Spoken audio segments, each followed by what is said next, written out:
Hola a todos, soy María, todavía no me conocéis, os voy a ver dentro de muy poquito, en unos días, pero me presento en esta versión online para introduciros pues, unas cuestiones que necesitamos recordar o conocer antes de empezar con el tema 3, que es el de los hidratos de carbono.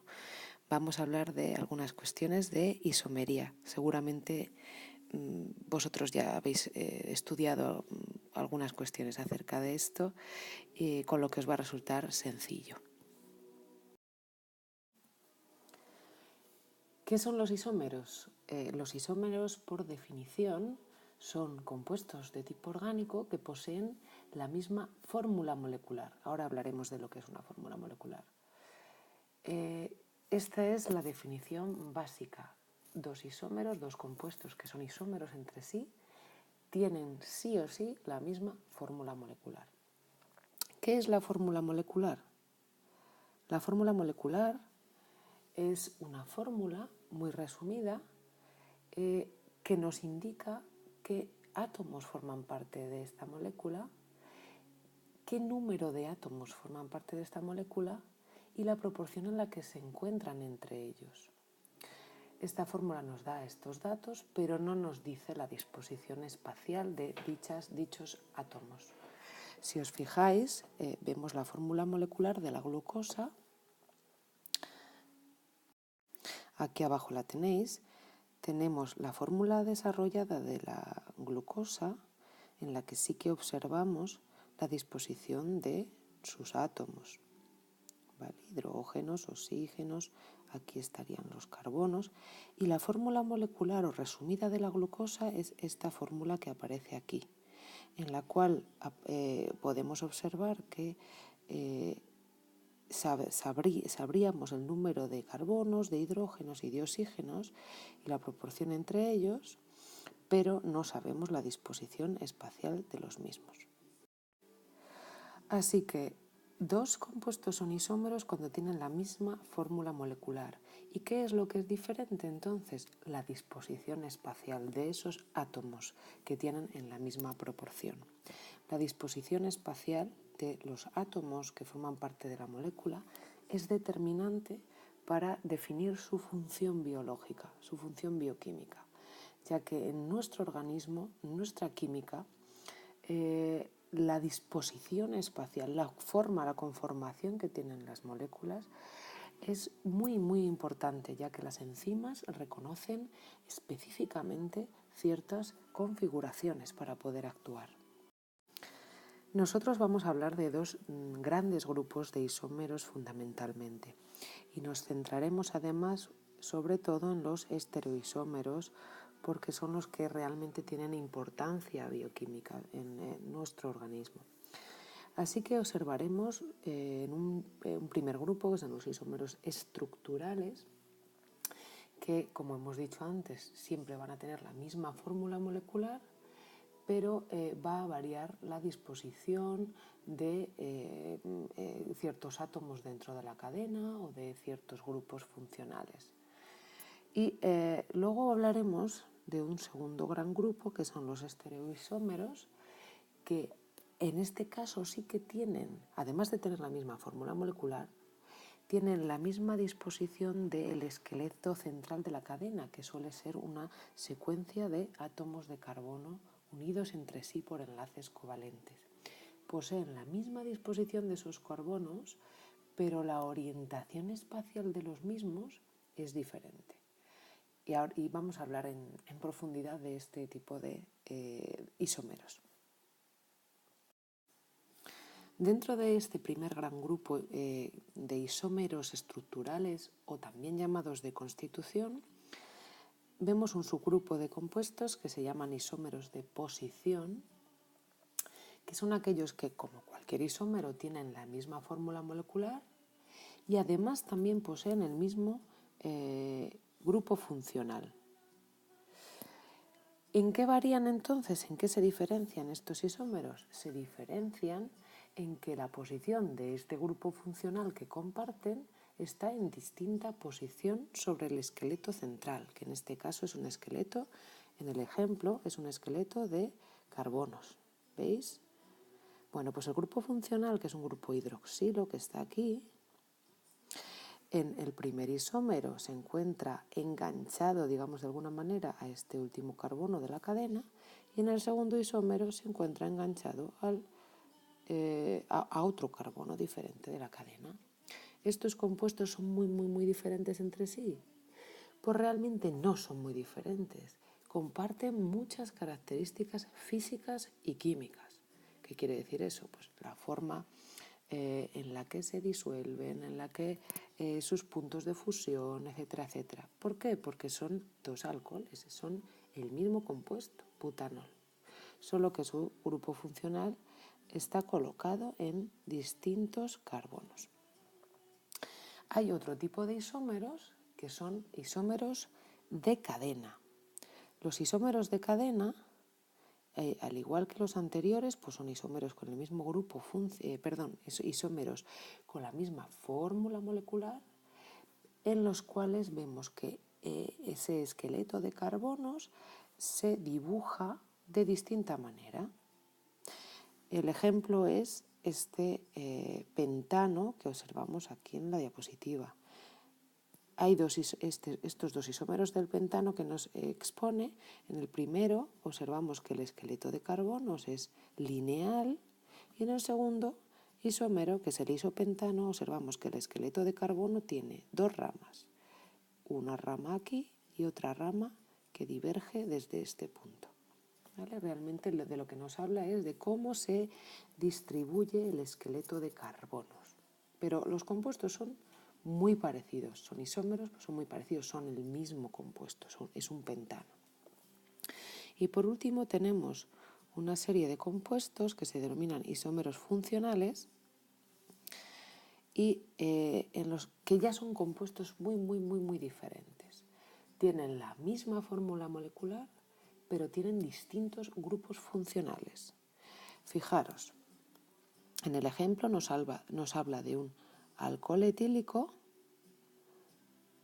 que posee estos grupos funcionales, realmente es un alcohol porque tiene un grupo hidroxilo, y un isómero funcional sería el éter metílico, que como vemos ya no posee el mismo grupo funcional, no posee un grupo hidroxilo, sino que posee un grupo éter.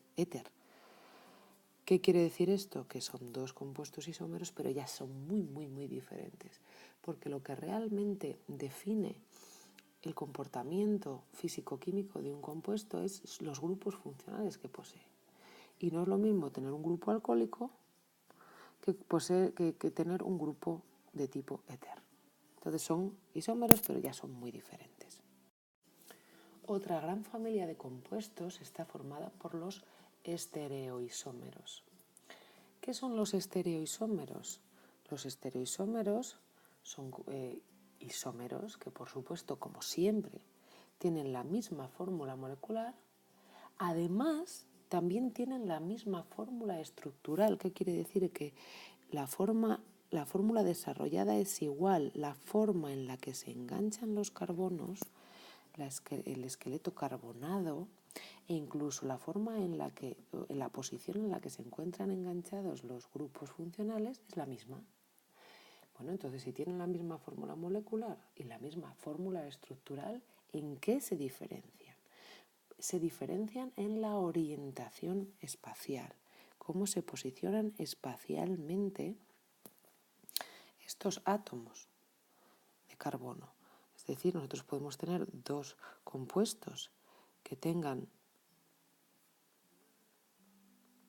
la misma fórmula estructural, es decir, que tengan los carbonos en las mismas posiciones, los grupos funcionales en las mismas posiciones, pero a la hora de su disposición espacial, cómo se orientan estos carbonos, porque ya habéis hablado de la estructura del carbono, que es un tetraedro, etcétera, etcétera, pues esa disposición es diferente, es decir, que pueden estar mirando para la derecha, pueden estar mirando para la izquierda, y esa orientación es distinta, ¿vale? Lo veis en estas dos imágenes de aquí. En estas imágenes, observar, esto es la representación de bolas de una representación de bolas que se llama de un compuesto, ¿no? Los átomos en gris son los carbonos, carbonos, carbonos, carbono, carbono, carbono, y en colores están los distintos grupos funcionales. Bien, pues si os dais cuenta, la estructura, la fórmula estructural, es decir, cómo se enganchan los carbonos y los grupos funcionales, es la misma. La misma fórmula molecular, eso sí, pero hay una diferencia en la disposición espacial. ¿Os dais cuenta?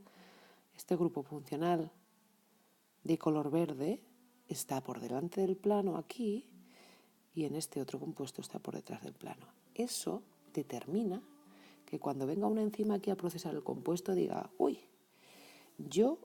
vamos a ver qué tipo de compuestos soy capaz de metabolizar. Pues yo solo metabolizo el que tiene este grupo funcional por delante del plano. O sea que es determinante la disposición espacial. Esta cuestión, por lo tanto, es muy importante desde el punto de vista biológico porque nuestras enzimas son selectivas desde el punto de vista de la estereoisomería. La orientación de los isómeros es muy importante para que las enzimas actúen. Y a nivel farmacológico esto también condiciona cómo se deben diseñar ciertos compuestos. Porque no es lo mismo que el compuesto tenga una estereoisomería que otra. Va a determinar que el compuesto sea activo en nuestro organismo o no. Nuestros compuestos orgánicos, muchos de ellos, como los aminoácidos o los hidratos de carbono, tienen una estereoespecificidad. ¿Qué quiere decir? Que vamos a encontrar un tipo de estereoisómero en nuestro organismo. Los monosacáridos son de tipo D, vamos a hablar de ello ahora. Los aminoácidos son todos de tipo L. Luego nuestras enzimas tienen que ser capaces de reconocer este tipo de estereoisómeros. Así que desde el punto de vista de la producción de fármacos, esto es muy importante. ¿Porque tienen la misma fórmula molecular? Sí. ¿La misma fórmula estructural? Sí, pero tienen distinta disposición espacial y eso condiciona que su funcionalidad sea diferente. ¿De qué tipo de estereoisómeros vamos a hablar nosotros? Pues vamos a hablar de 3 tipos fundamentalmente. Vamos a hablar de los isómeros geométricos, de los isómeros ópticos y de los diastereoisómeros. Los isómeros geométricos vienen determinados siempre por la presencia de un doble enlace en la cadena. Habréis hablado de los enlaces de tipo covalente. Los enlaces de tipo covalente, que son enlaces muy fuertes, pueden ser simples, dobles o triples. Cuando el enlace es simple, fijaros en este ejemplo, imaginaros que estas dos tablillas están unidas por un enlace simple, que es lo que representa el clavo. Esas tablillas tienen cierto grado de movilidad, pueden moverse en ese plano. Sin embargo, cuando introducimos un doble enlace en la cadena, lo que hacemos es inmovilizar los átomos que forman parte de ese doble enlace, en este caso esas dos tablillas. Bueno, pues esa inmovilización hace que aparezcan isómeros de tipo geométrico. Dependiendo de cómo se orienten los grupos funcionales que se enganchan a esos átomos unidos por los dobles enlaces, depende de cómo se orienten, vamos a encontrar isómeros geométricos de tipo cis o isómeros geométricos de tipo trans. ¿Qué son los isómeros geométricos de tipo cis? Aquí tenéis un ejemplo. Los isómeros geométricos de tipo cis son aquellos que presentan un doble enlace en su cadena, en este caso entre estos dos carbonos, y que además presentan los grupos funcionales, los mismos grupos funcionales orientados al mismo lado del plano.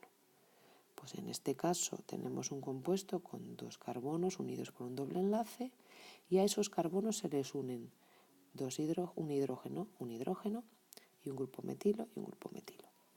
¿Vale? Bueno, pues los grupos que son iguales, los grupos funcionales iguales, están orientados del mismo lado del plano, en este caso por delante. ¿Qué es un isómero geométrico de tipo trans? Pues un isómero geométrico de tipo trans es aquel que viene determinado por un doble enlace y en el cual los sustituyentes, que también se llaman sustituyentes a esos grupos funcionales que se unen, en este caso, a esos carbonos, se encuentran posicionados a distintos lados del plano. Si observáis en este caso, los grupos metilo están ambos a distintos lados del plano, uno por delante y otro por detrás. Y eso sería un isómero, es decir, tipo trans, y condiciona cómo las enzimas reaccionan con estos compuestos. Otro grupo de estereoisómeros son los isómeros ópticos, también se les llaman enantiómeros. Los isómeros ópticos, pues igual que todos los estereoisómeros, poseen la misma fórmula molecular, la misma fórmula estructural, es decir, el orden en el que se unen los átomos de carbono y los grupos funcionales es el mismo, pero estos grupos funcionales y estos átomos de carbono tienen distinta disposición en el espacio, igual que los isómeros geométricos, pero así como los isómeros geométricos están determinados por la presencia de un doble enlace, los isómeros ópticos tienen otra serie de peculiaridades. En primer lugar, una de estas peculiaridades es que esos dos isómeros ópticos son imágenes especulares y además no superponibles, es decir, que son imágenes en el espejo el uno del otro, como representan estas dos manos, que representarían nuestras manos. Nuestras manos tienen la misma fórmula molecular, es decir, 5 dedos, y además el mismo tipo de dedos, la misma fórmula estructural, es decir, el orden en el que están dispuestos los dedos es la misma, pero distinta disposición espacial. Cuando nosotros los superponemos, vemos que el dedo pulgar siempre queda a un lado diferente.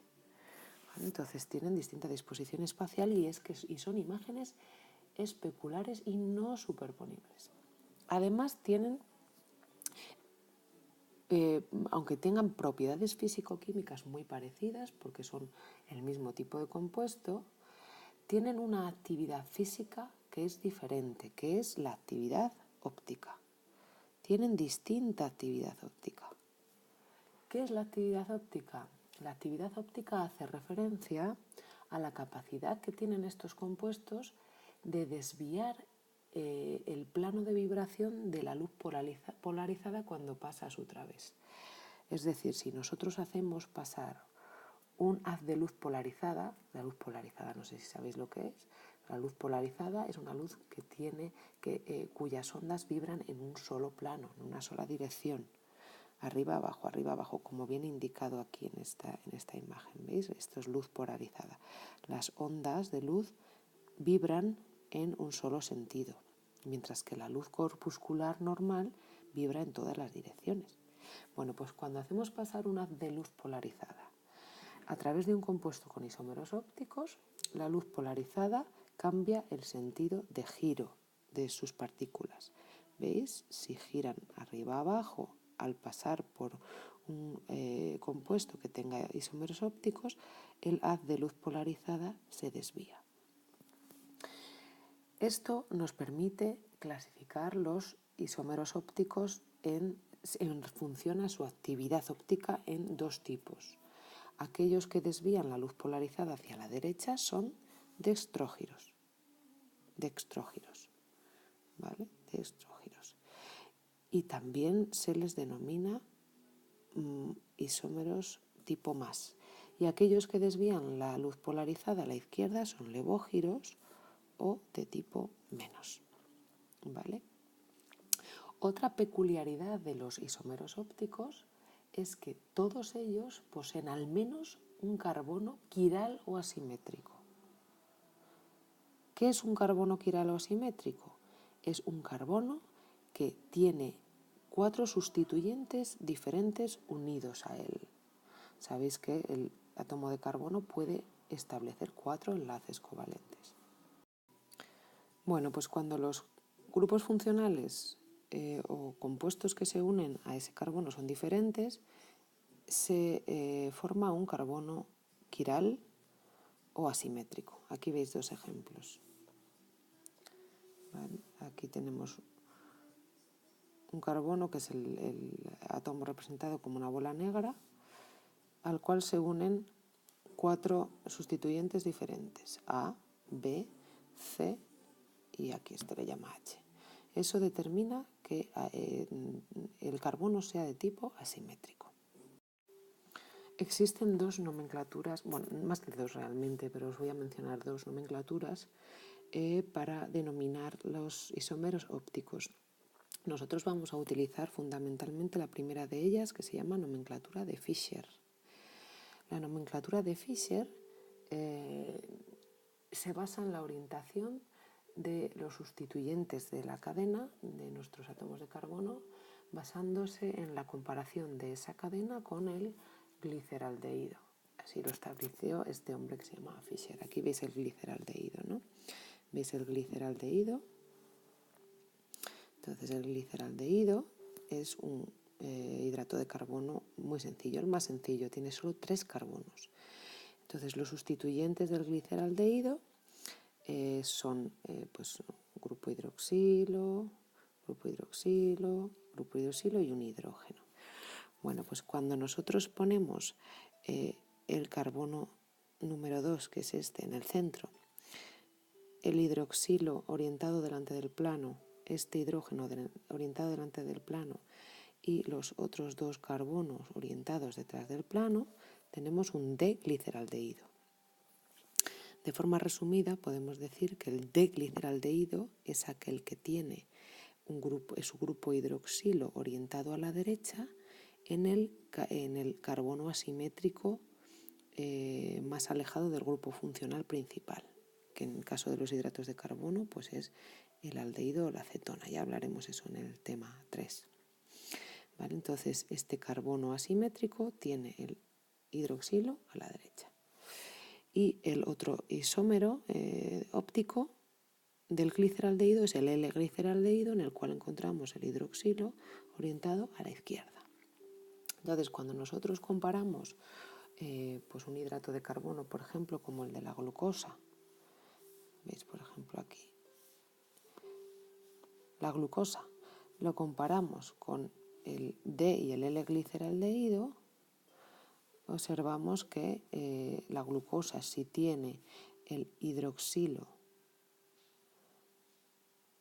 unido al carbono asimétrico más alejado del grupo funcional principal, si lo tiene hacia la derecha es D y si lo tiene hacia la izquierda es L.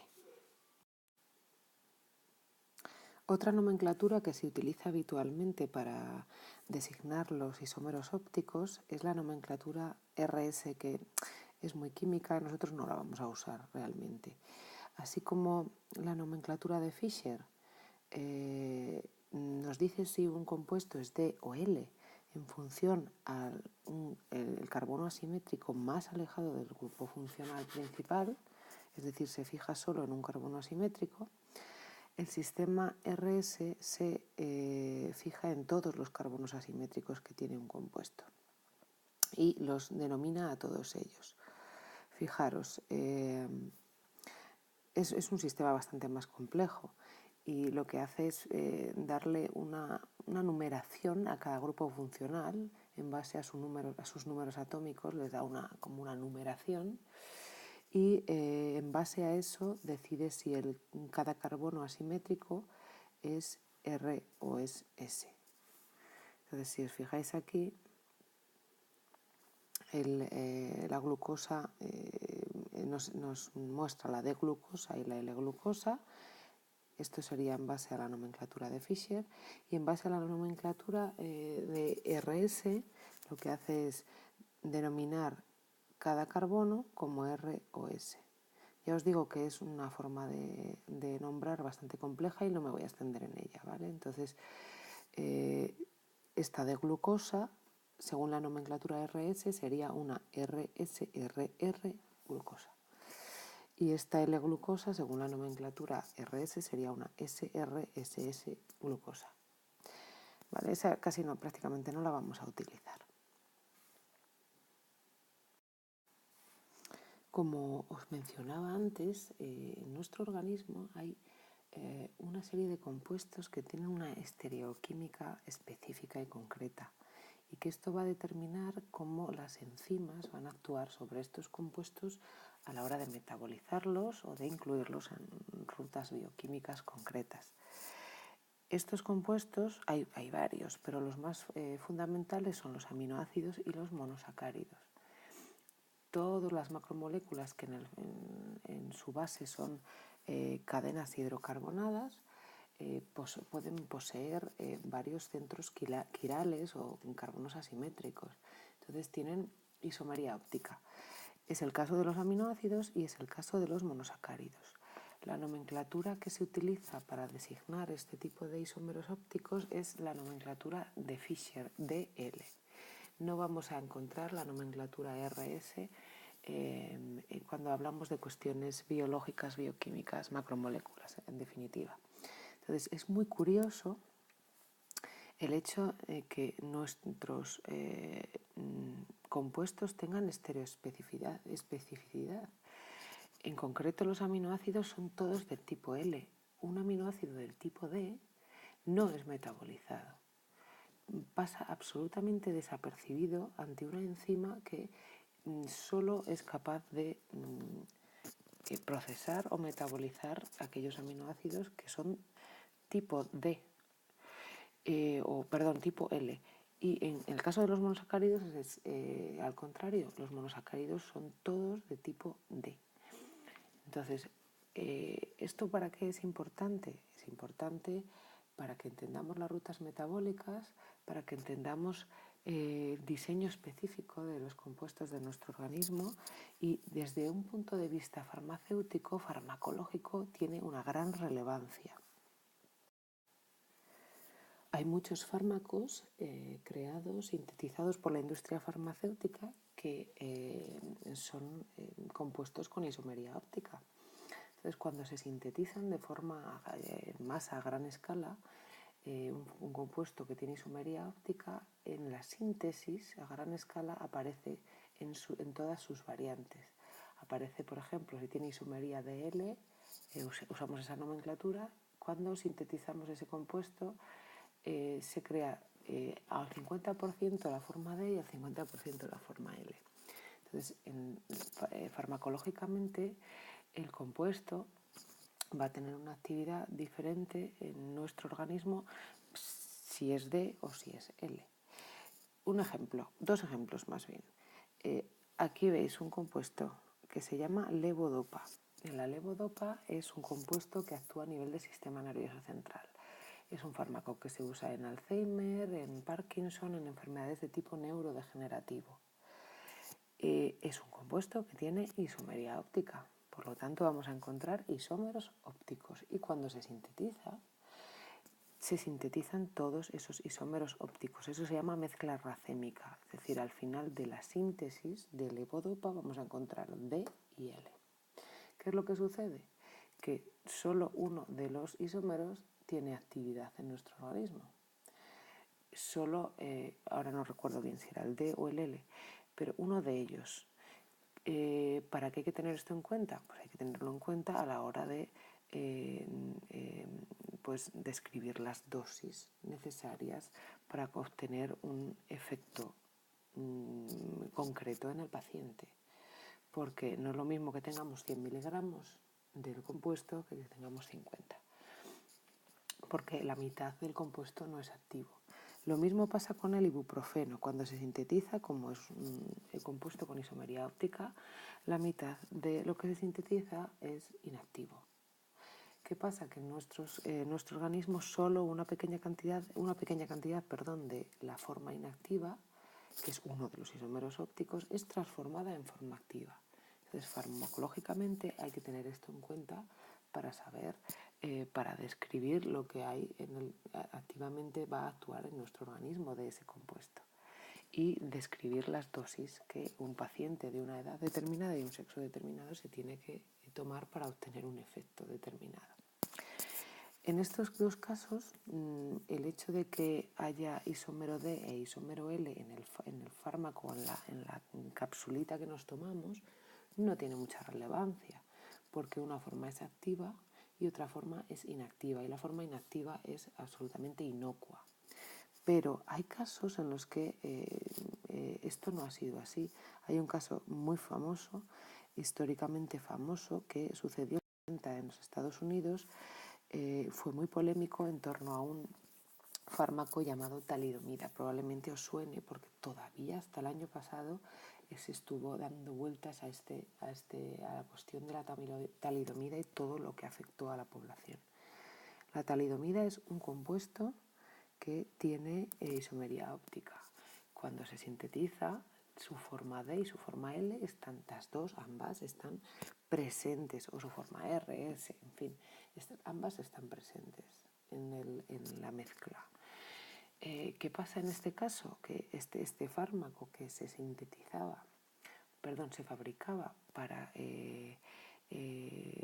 como su objetivo era pues un fármaco que aliviaba los síntomas del primer trimestre de embarazo, las náuseas, los mareos y demás. Bueno, pues uno de los isómeros tenía ese efecto, el isómero S, pero el otro isómero, el R, que también estaba presente en el fármaco, actuaba sobre el embrión y tenía un efecto que se llama teratógeno, es decir, impedía el desarrollo embrionario. Consecuencia de esto, pues muy trágica realmente, porque muchos de los niños nacidos en esa época de madres que habían consumido talidomida son niños que presentaban malformaciones, mutilaciones, etcétera, etcétera. Esto pasó en Estados Unidos en los años 60, fue un caso muy dramático. Y en aquel entonces, como no había globalización, no había redes sociales, los países vivían un poco en bloques aislados. En España también se consumió talidomida. Y la talidomida se retiró a finales de los años 70, casi 10 años o 15 años más tarde de la retirada en Estados Unidos. Y eso tuvo muchísimos efectos. De hecho, hay una asociación de pacientes afectados por talidomida que han estado reclamando durante muchísimos años, reclamando sus derechos y indemnizaciones y demás. O sea que fue un caso realmente dramático. Bueno, pues hasta aquí esta parte de isomería. Cualquier duda que tengáis, que os surja, me la podéis comentar en clase, lógicamente, y me la podéis enviar a mi correo electrónico, que es m.alonso.prof@ufv.es. Y nada, ya solo me queda conoceros físicamente, de lo cual tengo muchas ganas, y nos veremos el próximo lunes, día 2 de octubre, 3 de octubre martes y el jueves 5 de octubre. Hasta entonces.